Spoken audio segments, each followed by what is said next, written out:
ไม่สงค่ะเขาแก่อาลองไปมิงลาบาเชนชมันนำมาจรนังก่อนคำพิบาร์ที่ไอเดียเป็นวันจังตูเฮาแต่อุปเตะบเนาะที่กันนี่มาจรจะมากาที่ไอเดียปีเดค่ะปารีลันนี่ยาแค่เลยบเนาะพี่ว่าที่ลงอังคุมาบริโภคเช็คสมุชีเลยสุดท้ายก็เปียบมาพิบาร์บเนาะที่ไอเดียจะมาจรที่จะลันนี่ยาแค่ได้หาไปเปียมาบเนาะที่มันในประเทศจรจะมาตัวส่วนคอมพิวเตอร์บเนาะในประเทศจรที่ CPM เนี่ยเพื่อประเทศหาบเนาะที่ management ไปบเนาะอะไรส่วนจะมาก็ติดตาลันนี่ยาแค่ได้หาปเนาะพี่ว่าที่โรงงานคนมาจะรอปรมีโอดีเชื่อสมุชีเลยสุดท้ายที่คอมพิวเตอร์มาจะรอเป็นยามาสู่ยังอัตงวินเลยปเนาะพี่ว่าที่นักตะคู่จะรอที่ CPM มาจะรอจะมากะคุณสิเดไปในกลุ่มยาสุดที่คอมมูนิตี้มาตัวเรื่องมาส่วนต่ออัตงวินไปเลยปเนาะพี่ว่าที่นักตะคู่จะ management ไปจะที่จะมาจะรอ human resource ไปมาวันนี้สุดที่ management ไปมาเลยต่อพี่ว่าอัตงวินไปเลยบอกโอเคชิสุบ้าโอเคจะนำมาสรุปว่าไอเดียเป็นชวนกับว่าကျွန်တော်တို့ item မှာဆိုလို့ရှိရင်ဒီလာတက်ပြီးတဲ့နောက်ပိုင်းမှာပေါ့နော်ကျွန်တော်တို့အရင်တော့မတီးခဲ့တဲ့အရာတွေတီးပြီးတဲ့အရာတွေပို့ပြီးတော့တီးလာတယ်ပေါ့နော်အဲ့လိုမျိုးပို့ပြီးတော့ကျွန်တော်တို့ရဲ့ capacity တွေပို့တိုးတက်လာတယ်ဆိုတာကိုမြင်မိရေပေါ့နော်ဥပမာဘယ်လိုမျိုးနေရာမှာလဲဆိုလို့ရှိရင်ဥပမာကျွန်တော်တို့ဒီအလုံးမှာပဲဖြစ်ဖြစ်ကိုယ့်ရဲ့ကိုတာကိစ္စမှာပဲဖြစ်ဖြစ်အဲ့လိုမျိုးပို့ပြီးတော့လည်းတိုးတက်လာတယ်ဥပမာကိုတာကိစ္စမှာဆိုလို့ရှိရင်ကျွန်တော်ဆက်ဆံရေးမှာပို့ပြီးတော့ကောင်းမွန်လာတယ်ပြီးလို့ရှိရင်ကျွန်တော်အမေနဲ့ကျွန်တော်ပို့ပြီးတော့ဆက်ဆက်ရေးကိုကောင်းမွန်စွာတည်ဆောက်နိုင်တယ်ပေါ့နော်နောက်တစ်ခုအနေနဲ့ကျတော့ဒီရဲ့လက်တွေ့ဘဝမှာအလုပ်ခွန်မှာကျတော့ကျွန်တော်တို့ကဘယ်လိုမျိုးပြန်ကျွန်တော်လုပ်ကိုင်နေတဲ့အလုပ်ကလည်းဒီရဲ့ social work အလုပ်ပဲဖြစ်တယ်ပေါ့နော်ဒီကျွန်တော်တို့ကျောင်းကနေတင်ပေးလိုက်တဲ့ဒီ project cycle management တွေတခြားတော့ leadership skill တွေအဲ့ဒါတွေကကျွန်တော်တို့ရဲ့ဒီအလုပ်ခွန်မှာပို့ပြီးတော့လည်းထိရောက်တဲ့ရလက်တွေကိုပေးဆောင်တယ်ပေါ့နော်ဒါတွေကကျွန်တော်တို့ ITI ကနေရလာတဲ့တက်ပြီးနောက်ပိုင်းမှာရလာတဲ့အရာတွေဖြစ်တယ်ပေါ့နော်ကဲမင်္ဂလာပါရှင်ကျမနာမည်ကတော့မမတင်ဖြစ်ပါတယ်ကျမကတော့ ITI Fast 2မှာတက်ရောက်ခဲ့တဲ့ကျောင်းသူဟောင်းတယောက်ဖြစ်ပါတယ်ရှင်အခုကတော့ကျမJordan Tommy Foundation မှာအလုပ်လုပ်နေတာဖြစ်ပါတယ်ကျမအနေနဲ့ကျတော့ဒီITI ပြီးသွားတဲ့နောက်မှာကိုဘယ်လိုမျိုးနေရာတွေမှာအရင်ရှင်းတိုးတက်လာလဲဆိုရင်တော့ဒီကွန်ပျူတာပေါ့နော်ကွန်ပျူတာအပိုင်းမှာအရင်ရှင်းတိုးတက်လာပါတယ်ပေါ့နော်ပြီးတော့ဒီထပ်တူပဲဒီ research ပါတာရဲ့ဒီ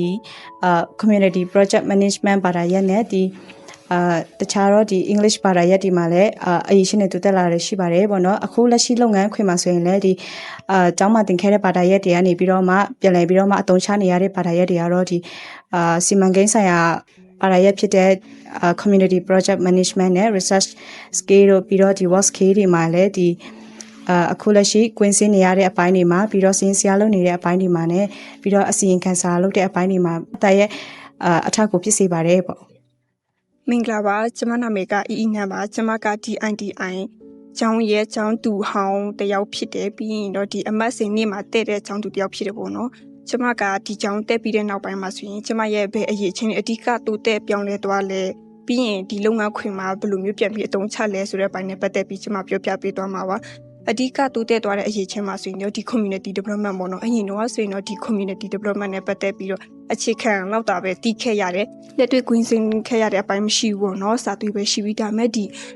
IDI တက်ပြီးတဲ့နောက်ပိုင်းမှာဆို community development နဲ့ပတ်သက်ပြီးတော့စာသွေးကိုလက်တွေ့ကိုအမှန်တကယ်ကွင်းစင်းခဲ့ရတဲ့အပိုင်းရှိတယ်ပြီးရင်နောက်တစ်ခုကတော့ဒီ research နဲ့ပတ်သက်ပြီးတော့ပေါ့နော်ဒီ research မှာဆိုရင်တော့စာသွေးအပြင်နောက်ထပ်တော့ဒီလိုမျိုးသူတည်တနာကွင်းစင်းပြီးတော့လုပ်ခိုင်းတဲ့အပိုင်းရှိတယ်ပြီးရင်တော့ဒီ IDI ကျောင်းတက်ပြီးတဲ့နောက်ပိုင်းမှာဆိုရင်ကျွန်မကဒီလိုမျိုး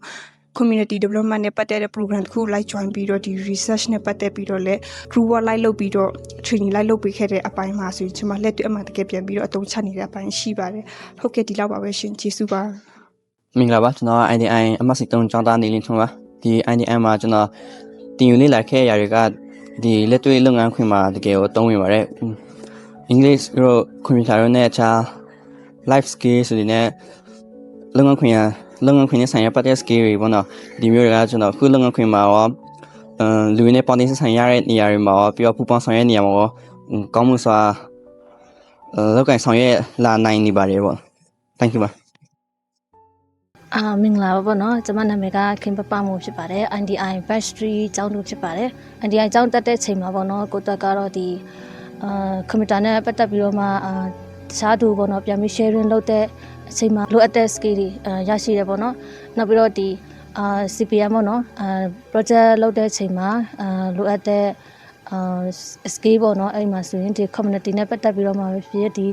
project လုပ်တဲ့အချိန်မှာလိုအပ်တဲ့အရာတွေအကုန်လုံးရရှိခဲ့ပါတယ် leadership solution နဲ့ပေါ့နော်တခြားကိုဥဆောင်နေတဲ့ leader တွေကိုစိတ်ကိုပေါ့နော်နားနဲ့လာပြီးတော့မှကိုယ်တိုင် leader လုပ်တဲ့အချိန်မှာလည်းဒီတစ်ဖက်လူပေါ့နော်ဘယ်လို lead လုပ်မယ်ပြီးတော့ကိုယ်တိုင်ဘယ်လိုမျိုးactive ရှိပေါ့နော်ဘယ်လိုနေထိုင်မယ်ဆိုတဲ့အကြောင်းတွေလည်းသိရှိခဲ့ရပါတယ်ပေါ့ဒီစာအုပ်တွေထုတ်တဲ့အချိန်မှာပေါ့နော်လက်ရှိရုံးမှာလည်းဒီမှတ်တမ်းစာအုပ်တွေလုပ်ရတဲ့အချိန်မှာဒီ research ကနေပြီးတော့မှပေါ့နော်စာပိုက်ဒီစီတာတို့ပြီးတော့ပုံနေမျိုးထည့်တာတို့နောက်ပြီးတော့ဒီ data analyze လုပ်တဲ့အပိုင်းတွေပေါ့နော်အဲ့ဒါဒီလည်းရရှိပါတယ်လို့